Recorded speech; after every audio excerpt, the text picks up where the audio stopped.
ada seseorang mengeluh kepada Umar, uquqa ibnihi, anaknya durhaka. Fa ahdara al-walad, Umar pun mendatangkan anak tersebut. Wa anbahu 'ala al-uquq, diperingatkan oleh Umar bahayanya durhaka kepada orang tua, dosa besar. Bahkan dalam Al-Quran disepadankan dengan syirik kepada Allah subhanahu wa ta'ala.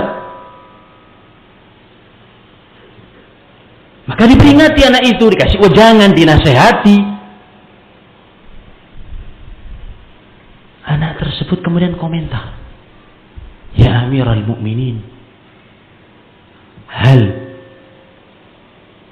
wahai pemimpin kaum mukminin, alaysa lil waladi haqqun 'ala abi? Bukankah anak itu punya hak atas bapaknya? Maka Umar mengatakan, bala. Ya. Famahu, kata anak tersebut, kalau gitu apa hak saya atas bapakku? Umar mengatakan, an yantaqi ummah wa yuhsin ismah, dengan memfilter, memilih ibunya, memperbaiki namanya,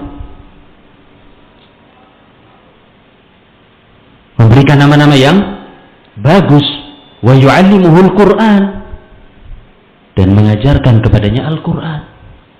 Ini hak apa? Anak atas bapaknya. Pertama, dicari ibu yang baik. Setelah itu, kasih nama yang bagus karena pengaruh buat anak. Diajarkan Al-Quran. Kemudian anak tersebut berkata, fa inna abi lam yaf'al dzalika syai'an. Bapakku tidak berbuat sedikit pun dari apa yang kau sampaikan.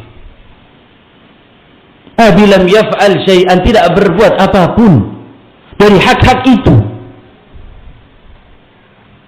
Fa inna ummi zinjiyah, ibuku adalah wanita negro, majusi, yang dahulunya beragama Majus, penyembah cahaya, penyembah api. Ibuku negro, beragama apa? Majusi. Wasammahi Ju'al, dan aku dikasih nama Ju'al, pungutan.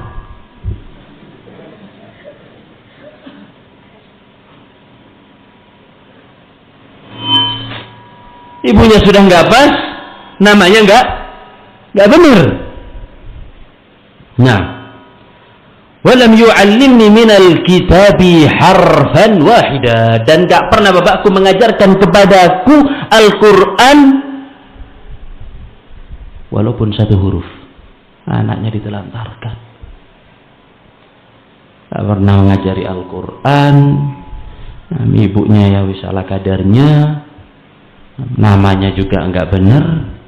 Faltafata ilaih, kemudian Umar melirik kepada bapak tersebut sambil mengatakan, ajita tashku uquqa ibnik wa qad a'qaqtahu qabla an ya'uqqaq.